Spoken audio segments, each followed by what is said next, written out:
Sunday night, and want to jump into things here. Obviously, last week it was a short week for the market, but it was a big week on the upside, up roughly about 5%, kind of across the board.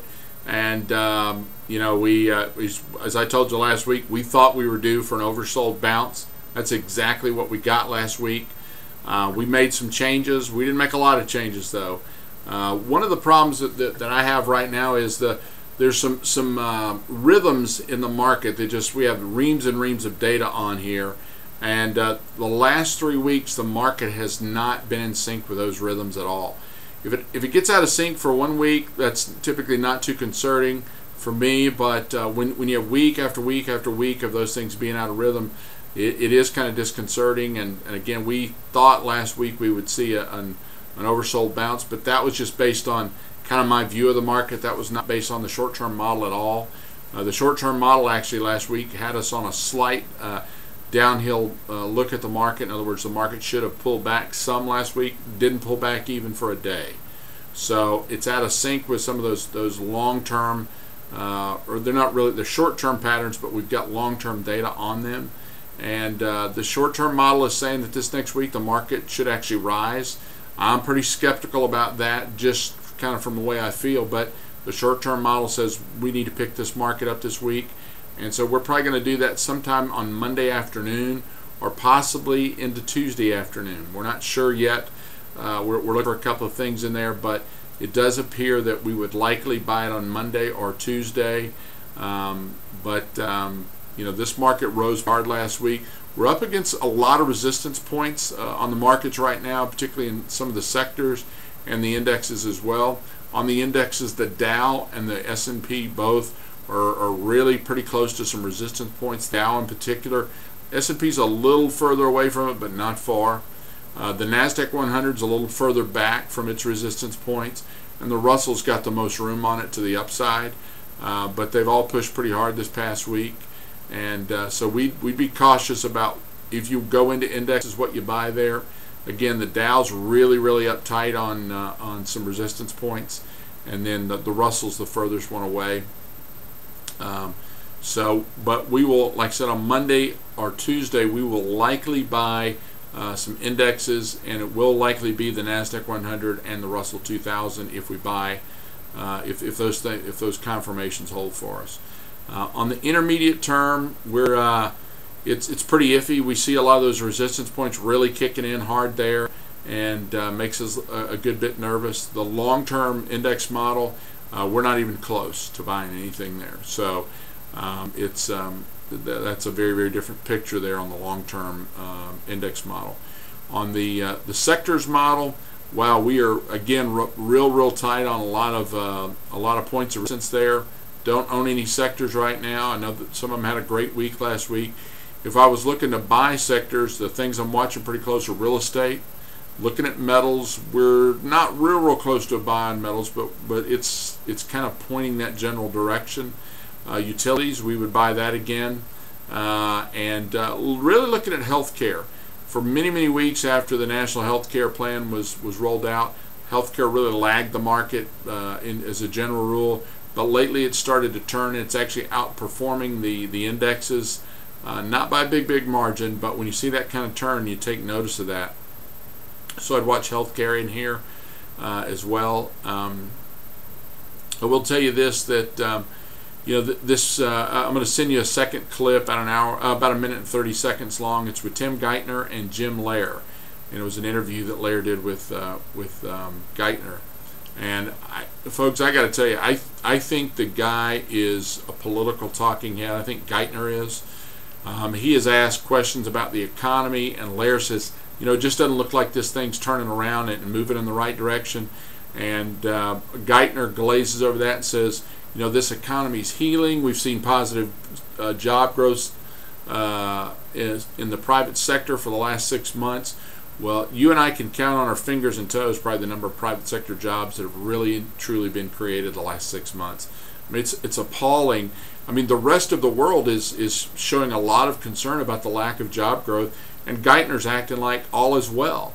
Now, he does talk about the scars from 18 months ago are very deep scars. He does mention that, in all fairness to him, but he just acts like this thing's just blowing and going. We're going to see GDP growing and blah blah, and Lair kind of challenged him. He says, well, it doesn't really feel like it's growing, Secretary. And he said, we got a lot of folks that aren't back to work yet. And Geithner comes out and says that not only is this thing going to grow back to where it was, but it's going to create a better opportunity for all Americans, is what he says. And I just, I hear that and I'm like, I just cannot believe that is coming out of his mouth, that he's not more seriously addressing the real issues here. I don't know if you remember, but the whole subprime and Alt-A mortgage business, and those are very, very different markets, by the way. Subprime is very different from Alt-A, but we got into that here in the U.S., and the sort of the peak of that occurred here in the U.S. before it occurred in Europe. So we're starting to see some real chinks in the armor over in Europe on the mortgage side of things, which is very different from the sovereign debt issues. Now they can be somewhat connected because they're both flowing into the economy, but interesting enough, this past week, in Japan, the voters in Japan said no to the ruling party's plan to change the deficit over there. Right now, they're spending approximately 2 times GDP on debt service in Japan. 2 times debt service, and the voters said no, we're not going to do it. They said no to the ruling party, and the ruling party wanted to raise taxes. And the Japanese voters said no, and that's not the only place they're going to say it.